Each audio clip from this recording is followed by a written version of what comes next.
This isn't your average business podcast, and he's not your average host.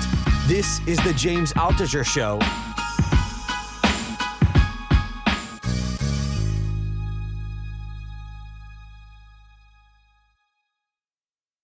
So during COVID, every single day I was doing a podcast because I felt there was so much misinformation in the mainstream media, in all the news sources.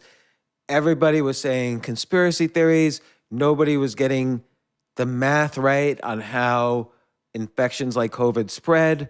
And I just wanted to kind of every day make the information more correct, like just explain what was really going on and trying to translate why so much of the mainstream news was wrong. Not just about COVID, but how the effects on the economy from the shutdowns, the effects on the economy from the printing of trillions of dollars, and many of the things that were spoken about then have come to pass. And on COVID, it was all just more of an attempt to understand what was actually not really known by the public, what was conspiracy theories, what was misinformation, and try to really understand from a rational point of view what was going on. And rationality is not really part of the mainstream media anymore. And we're seeing this again with the Trump assassination attempt. On every side, by the way. This is not intended to be a political podcast, although I will talk about some of the politics involved. So I want to kind of just go through what happened,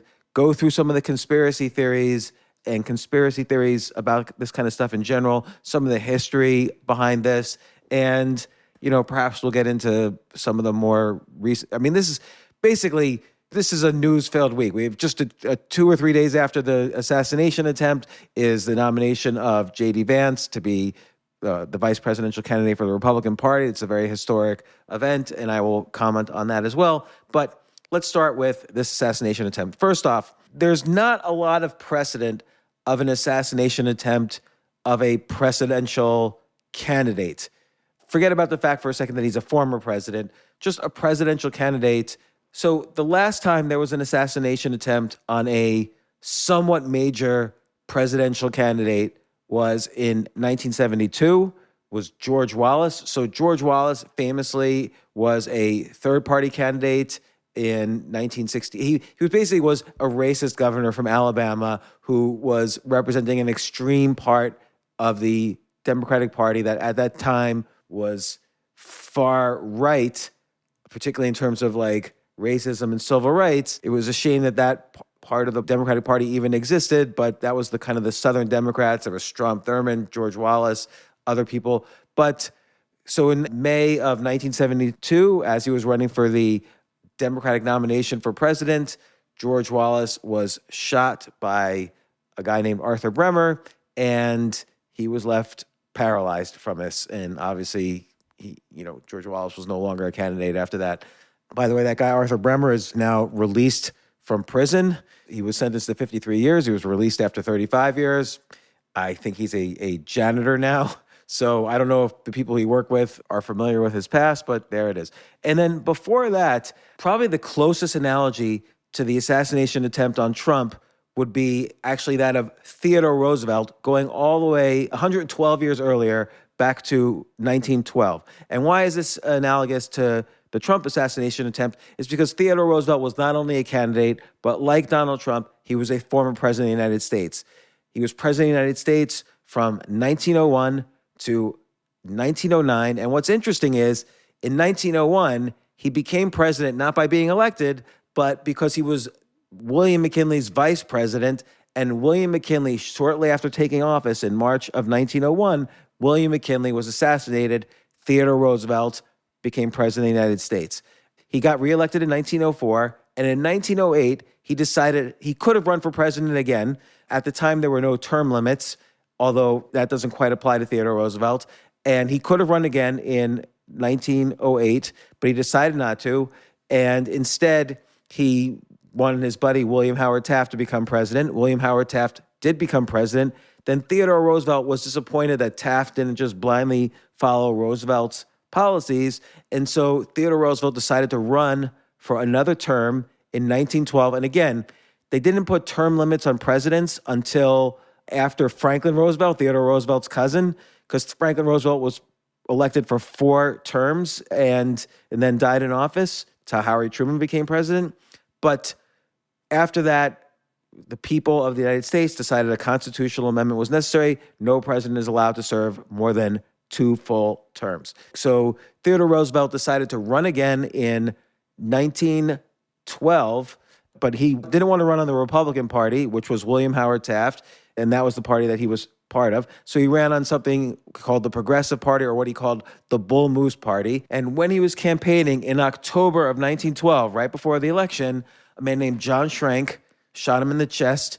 Roosevelt had some notes in his pocket and a metal glasses case, and that slowed down the bullet, and it didn't quite reach his lungs. In fact, Roosevelt even said later that because he wasn't coughing up blood, he knew his lungs were not hit. The doctors even decided that because it did not really cause him that much harm, they left the bullet in his body for the rest of his life. A counterexample to that was James Garfield, who was president when shortly after he became president, he was shot. The bullet itself did not kill him.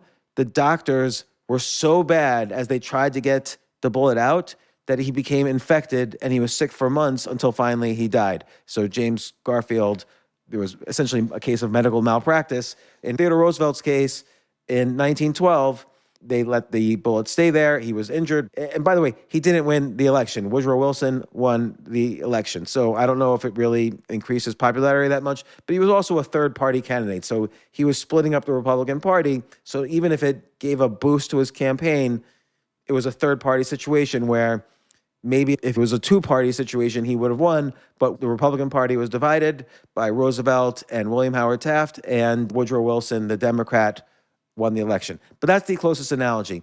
Perhaps another, Gerald Ford was shot at twice while he was president, but it wasn't close to the election. It was in 1975. The election was in 1976, and Jimmy Carter narrowly won that election. And Ronald Reagan was shot 2 months after he became president in March of 1981.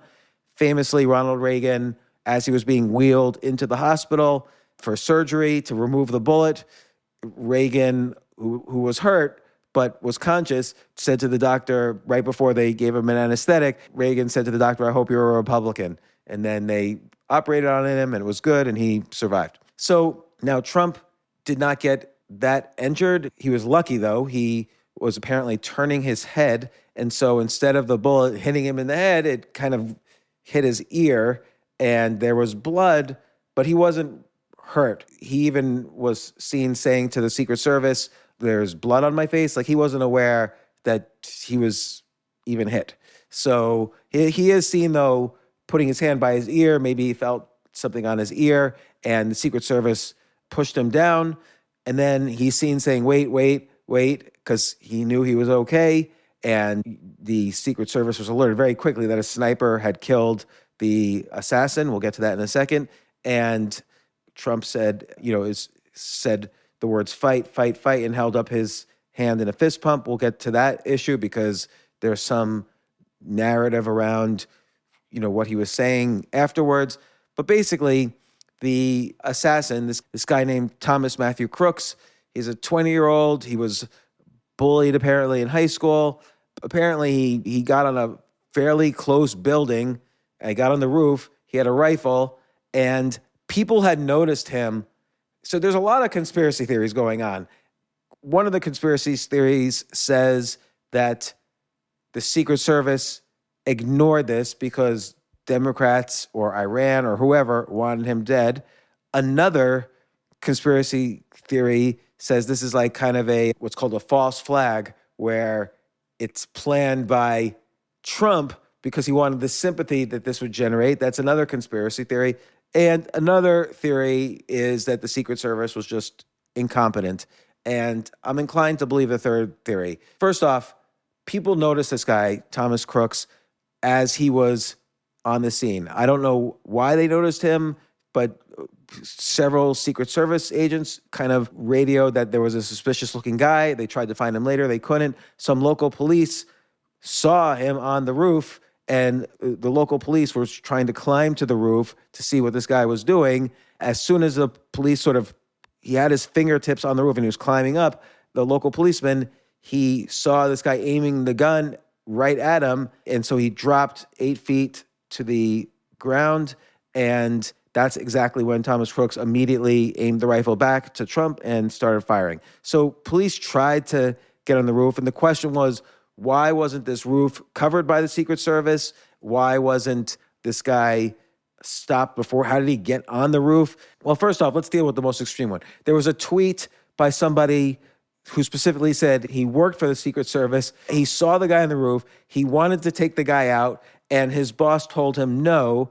And then this Secret Service agent was fired right after the assassination attempt. So this was a tweet that got millions of views, and it got reposted everywhere. It turns out nobody by the name that this guy went by even worked for the Secret Service. It was just a fake tweet or it started on Reddit and then became a tweet. So that conspiracy theory is out. But then there's this idea, a lot of people were saying, look, I used to work for the Secret Service, and here's what they do for a president. They would have scoped out that roof weeks or months in advance and made sure there were agents covering it and so on. Well, the issue with that is that Donald Trump was not president of the United States. He has 2 things that do get Secret Service protection. He's a former president, and he's a major candidate for president. But a couple issues there. First off, a former president barely gets Secret Service protection, barely. There's hundreds of agents guarding Biden. That is not the case with the former president. It's usually done on a case-by-case basis, maybe anywhere between 2 and a dozen agents, maybe more in some extreme cases. Like when W stopped being president, there was a lot of political tension in the air, and he was covered by up to 75 agents. But usually, former presidents go on to live, I don't want to say regular lives, but they are not bogged down by Secret Service agents all over them. So maybe, I've seen former presidents in action. They don't really have a lot of Secret Service around them.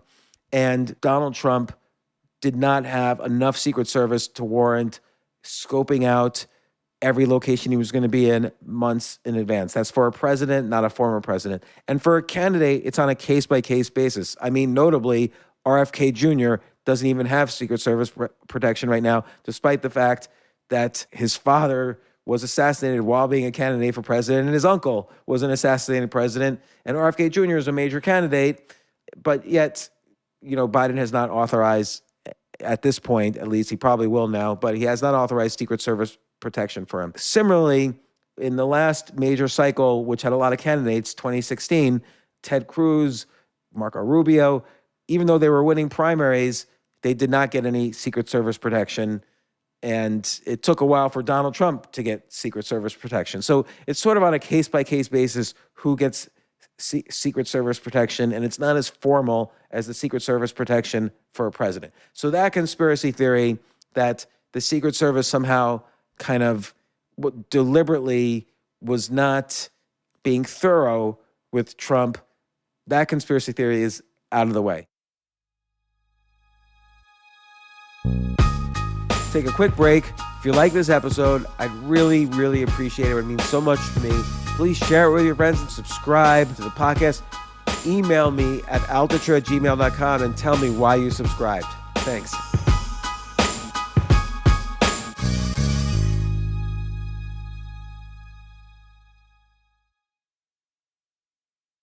Was this a false flag? Did Trump plan this? So some people are saying this guy, Thomas Matthew Crooks, was a registered Republican, and so that Trump himself planned this, or the Trump campaign planned this, so that people could be sympathetic to Trump, and that would make him win. Well, first off, Trump was within millimeters of getting killed, so it's kind of obvious that he didn't plan to just turn his head that moment so that he would not get killed. Like, that would be ridiculous. The other thing with these kind of false flag types of theories, again, like 9/11 is a famous false flag theory that, the government planned this as an excuse for them to invade Afghanistan and Iraq. The problem with this sort of thing is there's a way you can sort of determine if a conspiracy theory is ridiculous or not, and it's called conspiracy numbers. So what is the number of people that would have to keep a secret in order for a conspiracy to remain a secret? Like I said, no one figures it out. So 9/11 is like an obvious case where basically almost thousands of people who work for the government would have to know in advance that this is happening and would have to keep it a secret because it was so meticulously planned. Thousands of people would have to know and keep this a secret until after they die in order for people to never find out that this was a false flag operation. And that's ridiculous. There's some number where it becomes ridiculous for it to be a conspiracy. And the same thing is here. Like, too many people would have to be in on it for this to work. And the same thing goes for a lot of the Kennedy conspiracy theories. I've been to the location where John F. Kennedy was shot. There are people there almost 24 hours a day talking conspiracy theories. Who knows?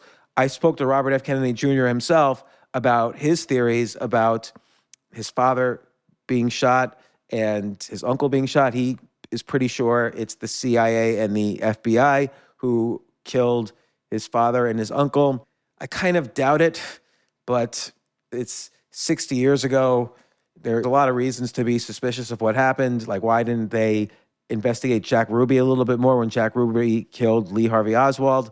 But I'm not going to, Robert F. Kennedy, the whole issue himself. So I don't want to get into his conspiracy ideas. But I do want to say there's a theory that's borderline what I believe. Kimberly Cheadle who's the head of the Secret Service, buddies with Jill Biden. Before Jill Biden, she had worked for the government at different points, but I believe at the time that she was appointed to be head of the Secret Service, she was head of PepsiCo's security. And Jill Biden really wanted her to be the head of the Secret Service. So Jill Biden apparently was very helpful for her getting appointed to be head of the Secret Service. And so there's this theory maybe that they just didn't like Trump. So the security for Trump was not as sufficient as it should have been. And that a lot of security that day was diverted by an event Jill Biden was attending.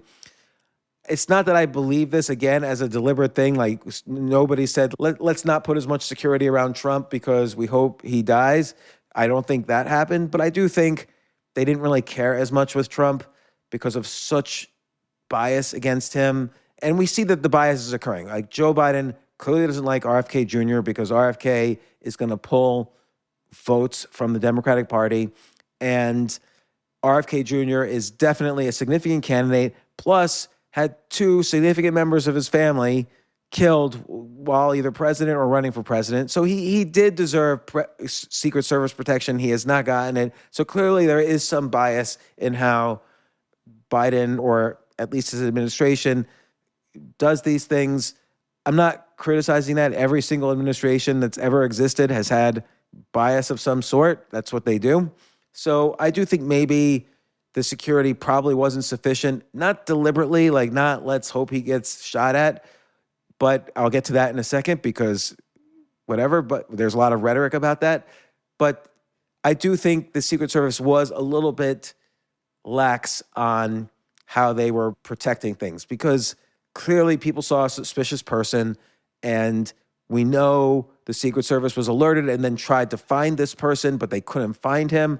At that point, they should have been a lot more aware of what was going on. Local police somehow was not communicating with the Secret Service about their own suspicions, or maybe they were and it wasn't followed up on. So I do think people didn't care as much as they should have.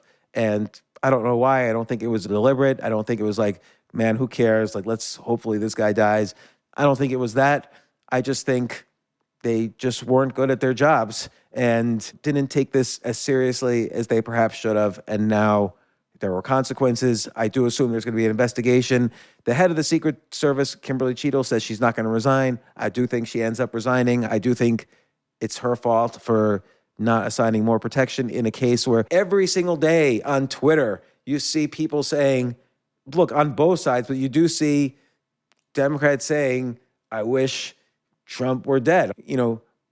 Madonna has said it. I'm not saying she's a major Democratic Party figure, but it's not an uncommon thing for even celebrities to say, or even right now, people are out there saying, oh, too bad this guy missed. It's really disgusting and horrible what I'm seeing on this side. Just like, by the way, things Republicans say about Democrats, about Biden has been disgusting. So I always tell people I miss 2012. It was Mitt Romney versus Obama. As far as I could tell, they actually liked each other. I don't remember anything really super negative one said about the other. And the debates were very respectful. And clearly, both Obama and Romney were intelligent, high IQ people who argued about the issues. Obama won. Romney, for whatever reason, wasn't likable enough by the public, and incumbents usually win. Well, that's usually the theory, is that incumbents win, and Obama won the 2012 election. Ever since then, the country has gotten more and more divided. I'll tell you, in 2016, early 2016, when Trump was just firing up, I was on a plane from LA to New York, and I was sitting next to a guy who's been on this podcast because of that plane ride, where I was sitting next to this former DIA agent. The Defense Intelligence Agency is similar to the CIA. There's a lot of three-letter secret agencies that you're probably not even aware of in the government. But anyway, it's a former DIA agent, and he was basically saying from what they were seeing, the country was getting more and more divided, and that someone like a Bernie Sanders or a Donald Trump, someone on an extreme edge of their party, would become president one day. He didn't think it was going to be in the 2016 election. It happened to be in the 2016 election where Trump got elected. And maybe Bernie Sanders would have been the candidate if things hadn't been kind of engineered a little bit. We know they were engineered in 2020 because Bernie Sanders was winning the primaries, and then suddenly, right before the Super Tuesday primary, all the Democratic candidates dropped out and endorsed Biden simultaneously. I'd never seen that happen before in any election, and Bernie Sanders started finally losing primaries and was no longer the predicted Democratic candidate, and Biden went on to win the presidency. So we do know these things get manipulated, and this guy I was riding on the plane with was pretty close in predicting the journeys of Bernie Sanders and Donald Trump. So since 2016, the country's gotten more and more divided. We've seen more and more 50 million people can't believe why the other 50 million people voted the way they did on both sides. And I have friends on both sides who'd say to me, why would anyone vote for Biden? Why would anyone vote for Trump? Well, clearly 50 million people did for both sides. And, everybody has their reasons. But I once asked somebody, a good friend of mine, who was complaining about Trump. This was when Trump was president. Tell me 3 policies he did that you do not like. And my friend, who was a producer for TV news, I won't mention which channel, but it's not the channel you expect probably. My friend could not figure out even one policy. He said, let me call my sister. And I said, no, you're a producer of TV news. You should be able to tell me 3. If you could tell me 3 bad policies of Trump, I will vote for the first time in my life, and I will vote against Trump. But he couldn't name even one. So I didn't vote at all, but I was surprised that he always was complaining about Trump. Same thing, people always complaining about Biden have a hard time telling me 3 policies that Biden has done bad. Or again, on the other side, people have a hard time telling me 3 policies that Biden's done good. Okay, Afghanistan, the way he left Afghanistan was probably bad. But I don't even really know too many. Student loan debt forgiveness, I think was a bad policy for economic reasons. If you benefited from it by having your student loan debt forgiven, then that was great for you. I have no problem with you having your debt forgiven. But as an economic policy, it's never good for the government to reward basically behavior that is not going to improve the country. If everyone got into debt and couldn't pay the debt back because they majored in, East Asian studies or whatever, and then they couldn't get a job that was good enough to pay back their debt, to incentivize that behavior economically is not going to make the country competitive in the long run. So essentially, and this is a political opinion, to be a good president, you should incentivize financially the behaviors you want to continue, and you should tax the behaviors you don't want to continue. So if you think smoking is bad for everyone, you tax cigarettes very high. If you want to incentivize people to go to college, you forgive student loan debt. But I think we should incentivize for jobs that basically advance the country or help people make a living. So incentivize engineers where the U.S. potentially could be falling behind to China and India, or incentivize people to go to electrician school or other schools that people used to go to, but now there was such a big marketing effort. This is a whole other story, but there was such a big marketing effort in the 60s to get people to go to college that student loan debt started going through the roof. The interest on student loan debt goes higher every year, higher than inflation.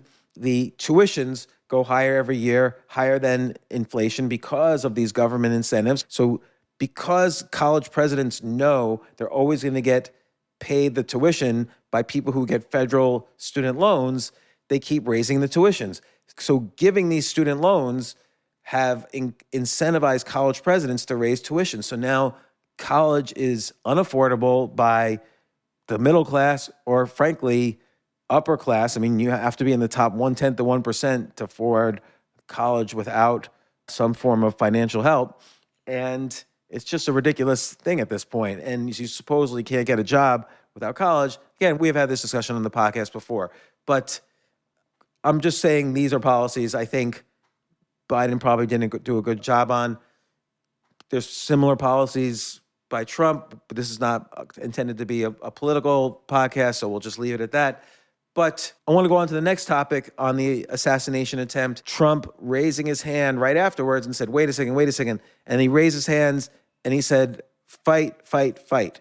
So again, there's all this narrative about this few seconds of time. First off, this sort of points to a false flag conspiracy because the Secret Service normally would immediately have Trump on the ground, whisk him away. He would not physically be able to get the Secret Service off of him and do what he did. If the Secret Service was behaving how, for instance, they behaved with the Kennedy assassination, where immediately they jumped on top of JFK and Jackie Kennedy, not in time enough to save JFK, and then the motorcade whisked away before anybody had time to do anything. The reality is, though, JFK's brain was blown off. He couldn't have resisted the Secret Service. In this particular case, they also knew, they heard it in their radios instantly, the sniper was killed. So Trump basically, in the confusion, pushed himself up, and with blood on his face, he said, fight, fight, fight. And now other people then said, hey, maybe that's not the right phrasing you should use, and you shouldn't encourage more violence. I don't think that's what Trump was doing. I think Trump was basically saying, I have a message. There are people, just like any presidential candidate has a message that they believe in. And he was saying, people are going to try to stop this message and they're not going to succeed. So as a candidate for the presidency, any candidate in the world would have done or should have done what Trump did, because that's the way you tell your supporters, hey, they can't stop us. You're building your tribe as a candidate. And so you want your tribe to be as fiercely loyal as possible to you. With that goal, Trump did the right thing. I don't think this was encouraging violence. Of course not. Not any more so the people on the left who say Trump should be dead, or the people on the right who say, Biden is brain dead or whatever. They're both, typically the right has been known for extreme conspiracy theories in the past. But I think the left is going a little crazy now with all these conspiracy theories. They hate Trump, a former Democrat. They hate him so much that even seconds after he was shot in the ear and someone tried to kill him, they're criticizing his behavior almost instantly. And I think that's probably inappropriate. Now, this might sound like I'm all gung-ho on Trump. I'm just more against, here were the headlines right after the assassination attempt. On CNN, there was a headline, I don't have it right in front of me, there was a headline that said something like, Trump falls on stage and Secret Service takes him off stage. And there was another one, loud sounds were heard. I forgot which media outlet this was. Loud sounds were heard, so Trump was, ran off stage. So it was just kind of these ridiculous headlines to prevent Trump from being more popular as a result of an assassination attempt. Again, and I've seen this kind of stuff on both sides. I keep having to repeat this. I'm not being political, but let's just get real. Somebody tried to assassinate the president. That was clear within seconds. So again, people said afterwards, oh, well, they didn't really know what was going on. So they said the only things they knew. Loud sounds were heard. Trump was whisked away. But everybody knew within seconds that it was an assassination attempt because the assassin was killed by the Secret Service. And it was clear that other people were killed. So bullets were fired and Trump's ear was hit. So it was clearly an assassination attempt. Everyone knew this within a second. So CNN's headline is abhorrent. Other headlines were abhorrent. They eventually took those headlines down, which suggests they knew that they were in the wrong doing it. And I don't blame necessarily CNN, but whatever, college age interns they hired who were writing the headlines should really be ashamed of themselves. And CNN and other media outlets that created a culture where, hey, don't give any fuel to Trump's campaign, just like Fox doesn't give any fuel to Biden's campaign. That's abhorrent as well. People should, I don't know if the world was ever neutral, but people should strive to be more fact-based and neutral in their headlines. But I will tell you, that is not a path to success when you're more neutral. I tend to put up a neutral podcast, and I find this podcast is not as successful as the more extreme left or the more extreme right podcast. Do I care? No. I do think life is short and you should be ethical and be as honest and moral as possible. And I think those biased ones, particularly when they slant the news to fit their bias. I don't care about if someone's biased. I care when someone slants the news to fit their bias. That is disgusting. And I saw a lot of that in the minutes after this assassination attempt.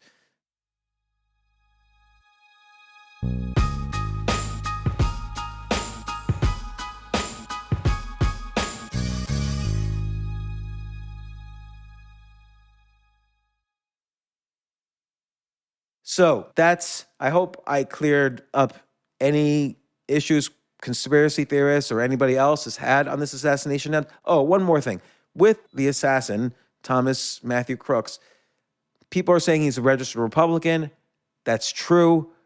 But it also could be the case a lot of people registered Republican so that they could vote in the Republican primaries in Pennsylvania, so they could maybe vote against Trump. I don't know. But the other thing is he did contribute to progressive causes. So when you're trying to figure out what his political motivations were, we simply do not know. He was contributing to left progressive causes, but he was a registered Republican. So it's okay to say we just don't know what his motives were yet. My guess is, though, he was on the left and he was crazy. Anybody who does this is just insane, doesn't even need a motive. You cannot figure out the motive of someone who's insane. There's no legit motive to kill somebody. And he's 20 years old, so he was biased and he was crazy and he tried to kill somebody. Was it fueled by the violent rhetoric that is sometimes used by the media and celebrities when talking about Trump? Perhaps, but you could argue the same thing if there was an attempt on Biden. So I do think people should choose their words more wisely when talking about other candidates. Again, think back to 2012, Mitt Romney versus Obama. Nobody was saying, oh, I wish so-and-so was dead. And I mean, there were people, but I never heard that. And I also encourage people, go on YouTube and just for 5 minutes today, search for the JFK-Nixon presidential debates. These were the first televised presidential debates. It was in 1960. John F. Kennedy, who was a senator from Massachusetts, versus Richard Nixon, who at that moment was the vice president of the United States. They had 3 televised debates. It was unclear who won any of the debates, but the debates were very, very polite. They were very polite to each other. They were very substantive on the issues, and there were no interruptions. There were 0 interruptions. And just watch those debates for 5 minutes. By the way, that was a contested election. They're not known for being the nicest people on the planet, but they were very polite to each other, very respectful. And it's worth noting, the 1960 election, most people don't know this, the 1960 election was a contested election. The popular vote was John F. Kennedy got 34,220,000, and Richard Nixon was only 100,000 votes behind, 34,108,000. And just a few votes in a few states, a few thousand votes in a few states could have swung that election. And supposedly, the rumor was, this is conspiracy theory again, that in Illinois, Joseph Kennedy, John F. Kennedy's father, paid off a bunch of people to vote twice for John F. Kennedy. And there was a couple of states that were very extremely close. I mean, the popular vote was 49.72% to 49.55%. And just a few states could have swung either way, and Richard Nixon would have won instead of John F. Kennedy. So Richard Nixon quietly, not publicly, but quietly contested it in various courts around the country, but then ultimately, said, it's not worth it. The country needs to move forward. And so, again, I wish we can go back to a point where people were polite about these things. And I'll give another example. The letter, very nice letter, George H.W. Bush, who was a one-term president. He lost to Bill Clinton in 1992. He wrote a very nice letter to Bill Clinton, which Bill Clinton, I would encourage people to Google the letter and read it. So I feel we used to be in a more congenial time for these elections. And there doesn't need to be this kind of just hateful rhetoric that is just destroying, here's the problem, it's just bad for the country. So if you look at the letters or the statements that Putin made after the assassination attempt and that China made after the assassination attempt, in both letters, there's this kind of implication that they're lecturing us on how to not be divisive. Of course, they're not divisive because they're dictators. So everybody has to fall in line in their countries. They win 99% of the vote in their countries, and that's ridiculous. And the other 1% probably goes to jail. But now you see, with weak presidents, bad things will happen. So I'll give you some examples. John F. Kennedy, he's kind of remembered as a great president, but the reality is he was perceived internationally as very weak. The Bay of Pigs, where Cuba just basically shrugged off our attempt to do a coup in Cuba. The Bay of Pigs incident made John F. Kennedy look very bad internationally, and Khrushchev thought he could just push Kennedy around, and that led to the Cuban Missile Crisis, which JFK was stronger there and pushed Khrushchev back. Jimmy Carter, another example, very good man in many respects, but perceived as weak internationally.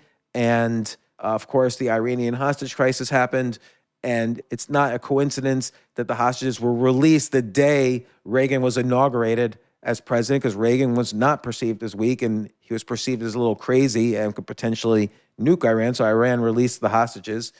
And on the Republican side, W was perceived as weak or being kind of a puppet to the neoconservatives, perhaps, and 9/11 happened. I don't know. I just think when a country doesn't have a strong political system, and I will say in this case in particular, it's the fault of both the Democrats and the Republicans. The Democrats, because Biden is clearly weak right now. Like Jon Stewart made the point that Biden in 2024 is not the same as Biden in 2020. And it doesn't matter if you feel he has big accomplishments in this first term, just let the convention be open. And if Democrats still like him, they'll nominate him. But if he's perceived as weak, it's bad for the country. And on the Republican side, if Trump's contesting the election the way Nixon did in 1960 and the way Gore did in 2000, but not just kind of accepting the results fairly or unfairly, yes, continue the court cases, but don't make it a prime issue of your campaign, because then the political system is seen as weak. Trump has a lot of issues that I agree with. He's strong on crypto. He's strong on immigration. I think the U.S. is a country built on immigration, but there's a legal way to do it and illegal ways to do it. Again, the news is biased. You have to go direct to sources, but sex trafficking is up because if you get in illegally and family is separated at the border, the children go to whatever number is sort of tattooed on their body, and we don't know what happens to these children afterwards. There's no follow-up. So I don't want to get into all of the issues. There's some issues that Biden has that I agree with too. I'm pro-choice. So it's a very critical issue that I stand with the Democrats on. So all I'm saying is when you have a weak political system, bad things happen to your country. And that's what's happening right now to the U.S. So I hope whoever wins by a landslide. Now let's talk just a little bit. What are the effects this assassination attempt had on other things like the economy? Well, if you look at the minute-by-minute chart on Bitcoin was flat, of course, that minute by minute going up to the moment of the assassination attempt. The minute shots were fired, Bitcoin and every asset class that was trading at that moment on a Saturday spiked down. But then as soon as it was realized that Trump was okay and that this is going to increase Trump's probability of winning the presidency, Bitcoin shot up. It was around 54,000, and now it's around, as I say this, it's around 65,000 just 3 days later. So it's gone up ever since. What does that mean? It means that the Bitcoin marketplace perceives Trump as pro-crypto, which is very true. It means that the probability Trump becomes president, people who like Bitcoin think is much greater. That's also true. Like Trump's odds now on Polymarket, which is a prediction market for events like this, predict now that Trump has a 72% chance of winning the presidency and Biden has only an 18% chance of winning the presidency. That is ridiculous odds that have never been that skewed in this election. $260 million is now bet on this one bet. Who is going to win, Trump or Biden? So Polymarket, which is built on top of crypto, people say there's no use case for crypto. There's $1 billion, betting on throughout Polymarket, but $260 million just on this one bet. People are putting money on the fact that Trump has 72% odds now of winning. That's also after the J.D. Vance vice presidential pick. The odds did not change. So people who perceive this as a bad pick or a good pick for Trump, it was neither. It hasn't changed Trump's odds at all. So did this affect the election? Yeah. Trump was in the 60s beforehand. Now he's in the 70s. These are not polls. These are just odds that people are placing on the election. On the economy, does this have an effect? No, but the stock markets went up because Trump is perceived as someone who might, I don't want to say manipulate, but at least try to force as much as possible more rate cuts and more money stimulus, fiscal stimulus.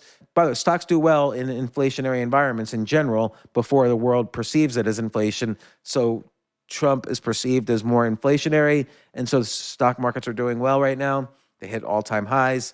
And will that continue after Trump's elected? Who knows? There's no way to predict. And I guess that's all I have to say on this at the moment. Oh, I'll just comment real briefly on J.D. Vance. So I'm friends with, and he's been on this podcast, Tim Ryan. Tim Ryan has an interesting career. He's been on this podcast twice. He wrote a book about being a congressman and really into meditation. So he's right off the bat that tells you he's an interesting guy. He wrote that book in 2014, came on the podcast 10 years ago. And then in 2020, he came on again when he was running for president. Before he was running for president, he was a congressman. He decided to leave the House because he ram against Nancy Pelosi to be Speaker of the House. That will kill your career if you lose. He was making a big bet that he would win. He did not win against Pelosi to become Speaker, so he decided to quit being a congressman. He obviously lost the presidential primaries in 2020. Then in 2022, Tim Ryan ran for Senate in Ohio against a young man named J.D. Vance. So I was a fan of Tim Ryan, but I also was a fan of J.D. Vance because I love the book Hillbilly Elegy. J.D. Vance was a venture capitalist turned writer, a man who really spoke to me in terms of career. I like J.D. Vance. I have a financial background, but also I'm a writer. Hillbilly Elegy is an excellent, well-written book. I highly encourage people to read it. So I was torn in that election. Since I personally knew Tim, I was probably deep down inside hoping he would win. I didn't want his political career to be over. And I don't agree with J.D. Vance on particularly social issues like abortion and stuff like that. I probably agree with him more than not on economic issues. I don't really know, and I don't really agree with Tim Ryan on economic issues. But these elections are never about the issues. J.D. Vance won in Ohio. A lot of people are saying J.D. Vance is inexperienced. He was just elected to the Senate less than 2 years ago. Well, Obama had a similar level of experience. You know, Obama was senator from 2005 until he became president a few years later. So, Obama had 2 years more experience, but they were both similar age, similar experience. Experience is too hyped up. Like all the time people say, oh, I don't want a typical politician to be president. But at the same time, they accuse politicians of not being more experienced politically. So I don't really pay attention to that kind of stuff. Is J.D. Vance qualified to be vice president or president? Probably. He's a smart guy. He wrote a book that was a bestseller for, hundreds of weeks in a row. And he's a venture capitalist, went to Yale Law School. He's just as qualified as Obama was or Trump was. Gerald Ford actually was probably qualified too. So the only person who never got elected to the presidency who became president is Gerald Ford, because a constitutional amendment had just happened that if a vice president resigns, the president could appoint a new vice president. That law didn't exist before 1972. When Spiro Agnew resigned, Richard Nixon appointed Gerald Ford to be vice president. Then Richard Nixon resigned and Gerald Ford became president. And then Gerald Ford lost a few years later to Jimmy Carter. So he's the only president who was never elected to be president. You could argue he didn't have the experience to be president, even though he'd been a politician for 20 or so years at that point. He was a congressman. But there's all sorts of arguments you can make about every candidate.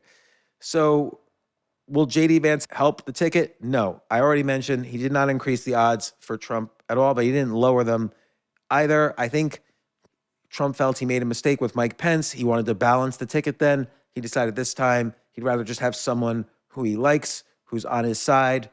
Now, you could argue, a lot of people are saying J.D. Vance said a lot of negative things about Trump, including calling Trump a Hitler in 2016. And he also stated he was a never-Trumper. But I will say people are allowed to change their minds. Trump himself was asked about this, and Trump said, yeah, he said some nasty things about me. Then he got to know me, and now he doesn't say those things. So I will also note Kamala Harris said some nasty things about Joe Biden in 2020 and then became his vice presidential candidate. And by the way, Joe Biden actually dropped out of the race in 2008 because of negative things he said about Obama that were construed, probably incorrectly, but construed as racist. Joe Biden had to drop out of the presidential race in 2008, and then Obama appointed him vice president.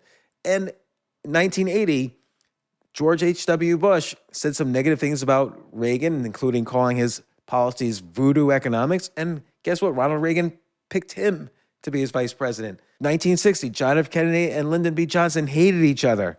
And John F. Kennedy picked Lyndon B. Johnson to be his vice president. So on and on this goes. And that's why you have to kind of really pay attention to what you're consuming as media, because none of it is true. But in any case, this was a bit long. If I do kind of these wrap-up sort of podcasts again or news-related podcasts again, I will try to make it shorter, but I hope this covered a lot of the current issues surrounding this assassination attempt. Please tweet and share this if you like it, because I want to be as popular as the extreme right and extreme left podcasts. Thanks for listening.